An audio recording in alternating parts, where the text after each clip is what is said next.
നമസ്കാരം. Raf talk ഫുട്ബോളിലേക്ക് അവർക്കും സ്വാഗതം. ലാലിഗയിൽ റയൽ മാഡ്രിഡിന്റെ അടുത്ത മത്സരം അത്ലറ്റിക്കോ മാഡ്രിഡിനെതിരെയാണ്. ഇന്നലെ നടന്ന മത്സരത്തിൽ അലാവസിനെ 3-2 തോൽപ്പിക്കുമ്പോൾ കിലിൻ എംബാപ്പെ ഒരു ഗോൾ അടിച്ചിരുന്നു.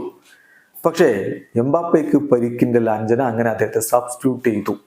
ഇപ്പൊ അദ്ദേഹത്തിന്റെ പരിക്കുമായി ബന്ധപ്പെട്ട വിവരങ്ങൾ പുറത്തേക്ക് വരുന്നുണ്ട്.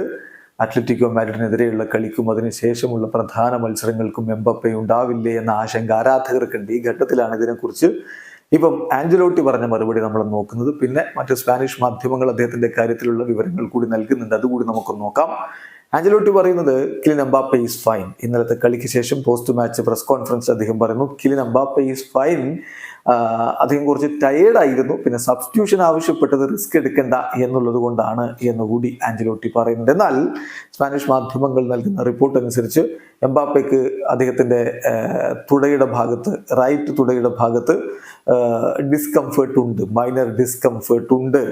അദ്ദേഹം ഇന്നത്തെ ദിവസം ടെസ്റ്റിന് വിധേയനാകും. വരുന്ന മണിക്കൂറുകളിൽ അദ്ദേഹം ടെസ്റ്റിന് വിധേയനാകും. എന്നിട്ട് ഈ ആഴ്ചയിൽ അദ്ദേഹത്തിന്റെ ആ ഒരു ഡിസ്കംഫർട്ടിന്റെ കാര്യം എങ്ങനെയുണ്ട്, എങ്ങനെ പ്രോഗ്രസ് ഉണ്ട് എന്നതൊക്കെ റയൽ മാഡ്രിഡിന്റെ സ്റ്റാഫ് വിലയിരുത്തും. അതിനുശേഷമായിരിക്കും അദ്ദേഹത്തിന്റെ അടുത്ത മത്സരത്തിലെ ഒരു പ്രസൻസ് തീരുമാനിക്കുക എന്ന് ഇപ്പോൾ സ്പാനിഷ് മാധ്യമങ്ങൾ റിപ്പോർട്ട് ചെയ്യുന്നുണ്ട്.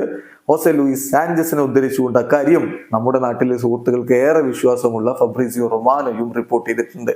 ചുരുക്കത്തിൽ എംബാപ്പയ്ക്ക് ചെറിയ പരിക്കിന്റെ പ്രശ്നങ്ങളുണ്ട്, മൈനർ ഡിസ്കംഫർട്ട് ഉണ്ട്. ഇന്നത്തെ ടെസ്റ്റിലൂടെയാണ് അത് എത്രത്തോളം ഉണ്ട് എന്ന കാര്യത്തിൽ ഒരു വ്യക്തത വരികയുള്ളൂ. ഏതായാലും എംബാപ്പയെ സംബന്ധിച്ചിടത്തോളം ആദ്യത്തെ 3 ലാലിഗ മത്സരങ്ങളിൽ അദ്ദേഹം റയൽ മാഡ്രിഡിനായിട്ട് ഗോൾ അടിച്ചില്ല. ആ ഘട്ടത്തിൽ വലിയ വിമർശനങ്ങൾ വന്നിരുന്നെങ്കിലും പിന്നീട് സംഭവിച്ചത് നോക്കുക.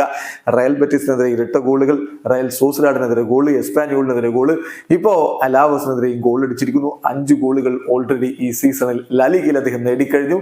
എല്ലാ കോമ്പറ്റീഷനുകളിലുമായിട്ട് 7 ഗോളുകളും അദ്ദേഹം റയലിനായിട്ട് നേടി. വീഡിയോ അവസാനിക്കുന്ന ഫുട്ബോൾ ലോകത്തെ കൂടുതൽ വിശേഷങ്ങളുമായി റാഫ് ടോക്സ് വീഡിയോ എത്താം.